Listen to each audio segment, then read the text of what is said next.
أعوذ بالله من الشيطان الرجيم. بسم الله الرحمن الرحيم. الرحمن علم القرآن خلق الإنسان علمه البيان. الشمس والقمر بحسبان والنجم والشجر يسجدان.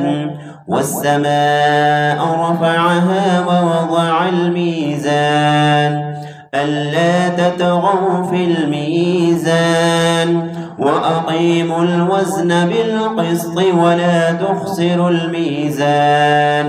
والأرض وضعها للأنام فيها فاكهة والنخل ذات الأكمام والحب ذو العصف والريحان.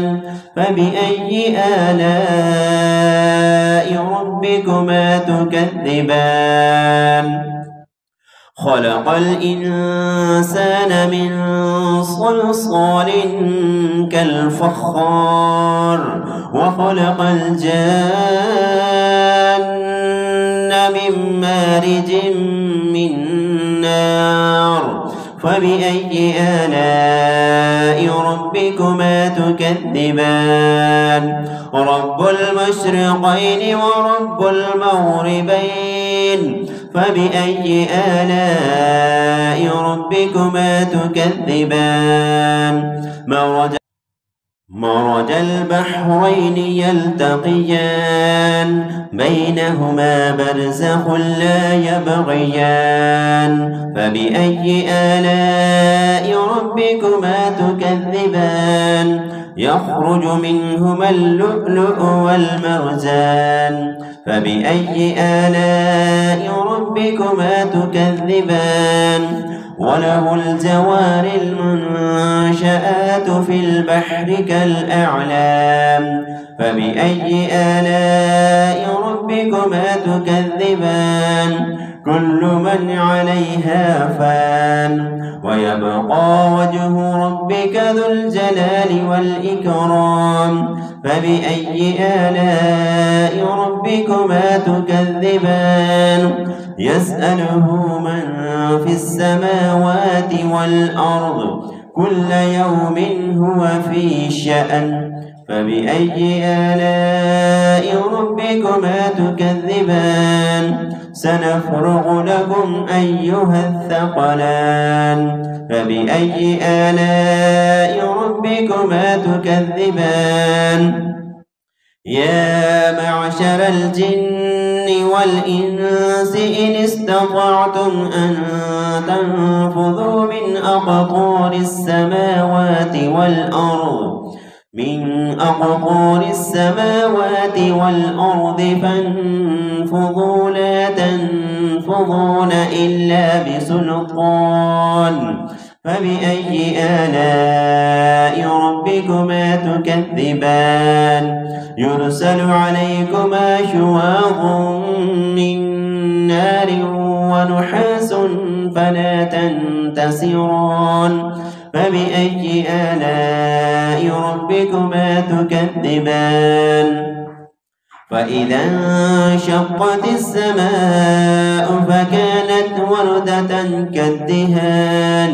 فبأي آلاء ربكما تكذبان؟ فيومئذ لا يسأل عن ذنبه إنس ولا جان. فبأي آلاء ربكما تكذبان؟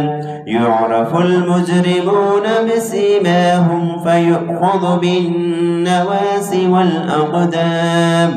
فبأي آلاء ربكما تكذبان؟ هذه جهنم التي يكذب بها المجرمون يطوفون بينها وبين حميم آن.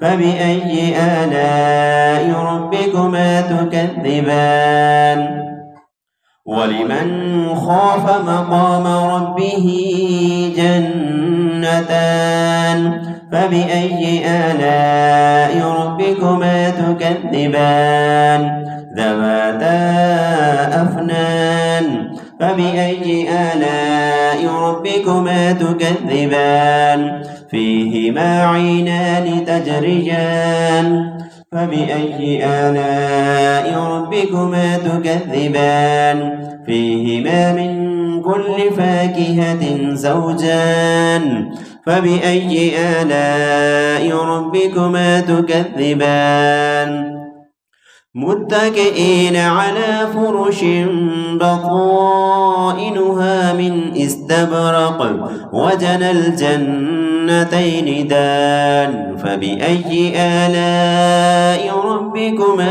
تكذبان فيهن قاصرات الطرف لم يطمثهن إنس قبلهم ولا جان فبأي آلاء ربكما تكذبان كأنهن الياقوت والمرجان فبأي آلاء ربكما تكذبان هل جزاء الإحسان إلا الإحسان فبأي آلاء ربكما تكذبان ومن دونهما جنتان فبأي آلاء ربكما تكذبان مدهامتان فبأي آلاء ربكما تكذبان فيهما عينان نضاختان فبأي آلاء ربكما تكذبان فيهما فاكهة ونخل ورمان فبأي آلاء ربكما تكذبان فيهن خيرات حسان فبأي آلاء ربكما تكذبان حور مقصورات في الخيام فبأي آلاء ربكما تكذبان لم يطمثهن إنس قبلهم ولا جان فبأي آلاء ربكما تكذبان متكئين على رفرف خضر وعبقري حسان فبأي آلاء ربكما تكذبان تبارك اسم ربك ذي الجلال والإكرام